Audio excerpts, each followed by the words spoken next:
Bonjour et bienvenue à ONU Magazine, le programme de l'unité vidéo de la MONUSCO. Au sommaire de cette édition, la brigade d'intervention de la MONUSCO continue à consolider sa présence à Goma dans le Nord Kivu. Et au terme de 3 jours de travail, les scientifiques et universitaires réunis en colloque font des propositions en vue d'une thérapie de choc capable d'éradiquer les antivaleurs dans la société congolaise. Plus de détails, c'est dans ces informations. La brigade d'intervention de la MONUSCO continue à se déployer à Goma, dans l'est de la République démocratique du Congo. Pour le moment, le contingent tanzanien affiche presque complet, tandis que côté sud-africain, la majorité des troupes est aussi sur le terrain. Depuis le 5 juin 2013, les éléments du contingent tanzanien ont aussi continué à arriver à l'aéroport de Goma avant d'être embarqués vers le quartier général de la brigade d'intervention. Tandis que les éléments de la brigade d'intervention déjà déployés sur place ont entamé conjointement avec les casques bleus de la brigade du Nord Kivu des patrouilles de reconnaissance de terrain à travers et autour de la ville, comme l'explique le porte-parole militaire de la MONUSCO de Goma, le lieutenant-colonel Abdoulaye Diaye. Là où nous sommes aujourd'hui, le déploiement de la brigade se poursuit normalement. Et à la date d'aujourd'hui, l'ensemble du contingent tanzanien est sur place, hommes et moyens. À partir du début de la deuxième quinzaine du mois de juin, nous aurons l'effectivité du déploiement du bataillon sud-africain. Donc à cette date, nous aurons presque les 2 tiers de la brigade d'intervention qui seront sur place. Là, en ce moment, ils sont en train de mener des activités de familiarisation avec leur zone de responsabilité. Avant même l'arrivée des troupes, l'état-major de la force était là, ainsi que des unités de soutien logistique. L'état-major de la force donc, qui prépare les actions à venir en faisant des reconnaissances, qu'elles soient aériennes ou terrestres, pour se familiariser avec le terrain. Plusieurs recommandations ont marqué la fin de travaux du colloque sur la problématique des non-originaires et originaires organisés à Kinshasa pendant 3 jours, soit du 11 au 13 juin dernier, par les universités de Kinshasa et catholiques du Congo. La plupart des recommandations ont été formulées à l'endroit de 2 institutions du pays, à savoir le gouvernement et le Parlement, et à la société civile. Au gouvernement, les participants demandent entre autres de parachever le processus de décentralisation, de réformer le cours d'éducation civique et d'intégrer la diversité culturelle ou communautaire, etc. Au Parlement, le monde académique en appelle aux députés pour voter une loi qui autorise la présence de toutes les communautés dans les charges publiques et de créer des comités de sages pour éradiquer les antivaleurs inhérents aux problèmes des originaires et non-originaires. Nous sommes prêts, c'est la décision qui a été prise, d'accompagner les conséquences de ces décisions par des tours à l'intérieur du pays pour échanger, discuter avec les gens dans un rapport de pédagogie active.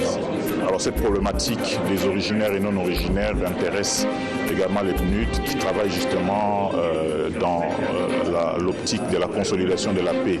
Et donc en tant que tel, ça nous a intéressé de pouvoir également accompagner cette réflexion des universitaires et scientifiques et qui ont jugé bon de pouvoir réfléchir sur cette problématique qui en fait est de nature à avoir une influence négative sur la stabilité des institutions. La brigade d'intervention de la MONUSCO ne restera pas cantonnée à Goma. Elle vient en République démocratique du Congo pour mener des opérations ciblées et musclées contre tous les groupes armés. Cependant, elle a une caractéristique particulière, a déclaré le porte-parole militaire de la mission onusienne, le lieutenant Félix Prosper Basse, au cours de la conférence de presse hebdomadaire des Nations Unies de ce mercredi 19 juin 2013.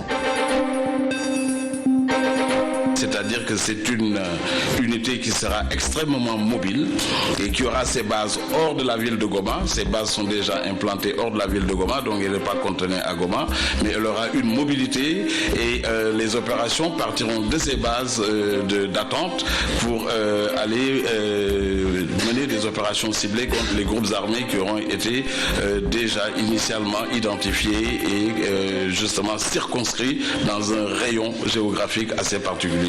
Un téléspectateur pose la question à la MONUSCO.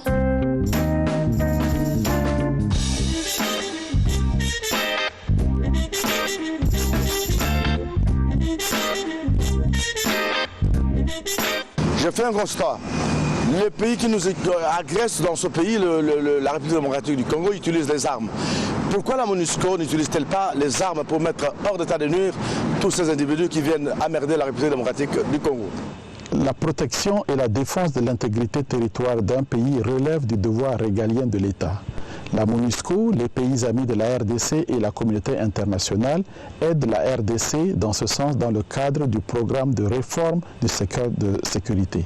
Les Nations Unies, nous utilisons d'abord les moyens pacifiques de règlement de conflits, mais lorsque ces moyens ne fonctionnent pas, nous utilisons la force dans le cadre du chapitre 7. Comme vous le voyez, aujourd'hui, la mission de paix en République démocratique du Congo a, en plus des moyens déjà existants, une force d'intervention qui va utiliser la force. Modéliste des métiers et tailleur, M. Jean-Pi Ombalé excelle dans la conception des modèles des habits pour répondre aux besoins vestimentaires de ses clients qui se recrutent non seulement parmi les hommes mais aussi les femmes à Kinshasa. Créatif, il ne manque jamais de participer aux différents concours de mode organisés à Kinshasa pour démontrer son savoir-faire en design. C'est l'invité de notre rubrique Invité de la semaine. Plus de détails dans ce reportage.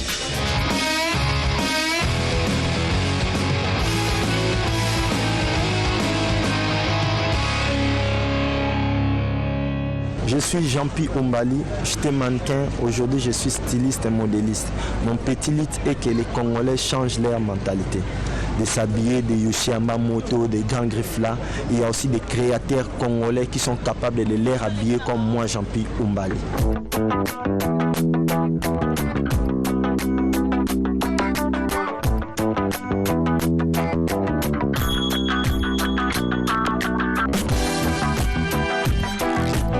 Mon pays m'inspire beaucoup, les enfants de la rue m'inspirent et puis moi je suis Mbala. Dans ma tribu des Bandundu, on a une façon de danser, nos mamans elles ont une façon de s'habiller. Et puis moi par là m'inspire beaucoup. D'autres stylistes, mon pays m'inspire beaucoup parce que l'Afrique c'est une source d'inspiration.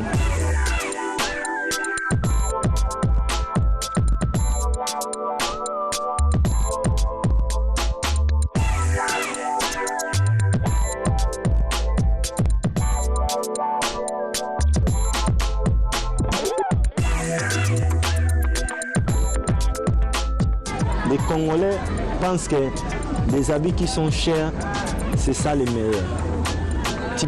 Moi je peux faire ma veste avec une bonne finition, textuellement comme M. Yamamoto. Mais les gens préfèrent acheter, quand tu mets peut-être ta veste à $500 et puis pour Yoshi Yamamoto c'est à $10 000, les Congolais préfèrent acheter à $10 000 au lieu d'acheter ma veste ou la veste de quelconque styliste à $500. Moi, j'ai répété à dire ça, c'est un problème de complexe. C'est un problème de complexe, c'est un problème de mentalité.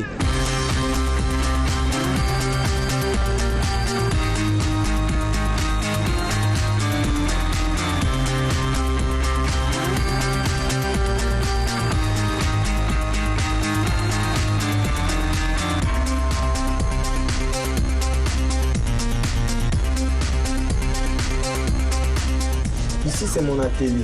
Tout ce que j'ai fait, tous mes modèles, j'ai fait ça ici. C'est trop petit, mais on essaie de nommer, de faire des grandes choses dans un petit atelier. Tous mes modèles, tous les vestes que j'ai moi-même j'ai mis, et puis tous les habits que Irsil et Bobby, des mannequins professionnels qui sont mis, ça s'est fait ici. Tout ça, on fait ça pour toujours la promotion de la mode congolaise. Mais les Congolais, quand tu viens à une fête d'un Congolais ou une Quinoise ou un Quinois, s'il est habillé d'un créateur congolais, tout le monde se manque de lui. On croit qu'il n'a pas l'argent.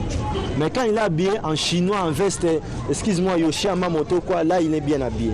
Même nos musiciens, quand ils jouent au Bercy Zénith, c'est épais d'apporter Yoshi Yamamoto. Quand il porte Yoshi Yamamoto, il est fier. Mais quand il est habillé à Ombaliji comme je suis là, il a un peu honte de dire ça devant les gens. Je peux le faire une veste, je peux faire une veste pour lui, mais quand il est devant les gens, il dit non, c'est Yoshi Yamamoto.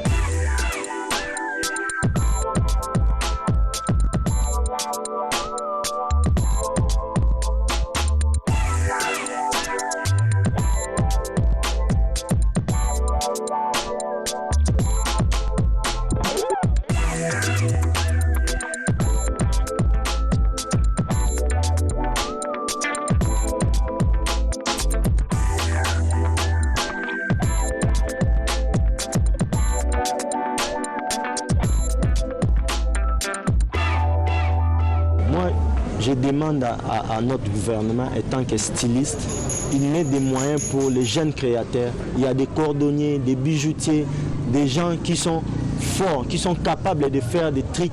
Et puis, on peut faire face à tous les créateurs là. Avec les coups de pouce de notre gouvernement, nos stars comme Weranson ou Kofi Olomide, il sera fier, il n'aura pas de honte de s'habiller de notre modèle.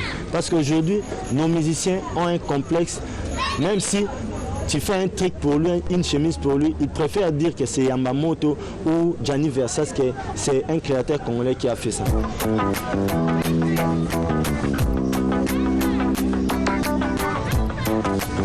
Vraiment, les Congolais, ça c'est pas la qualité. C'est la qualité.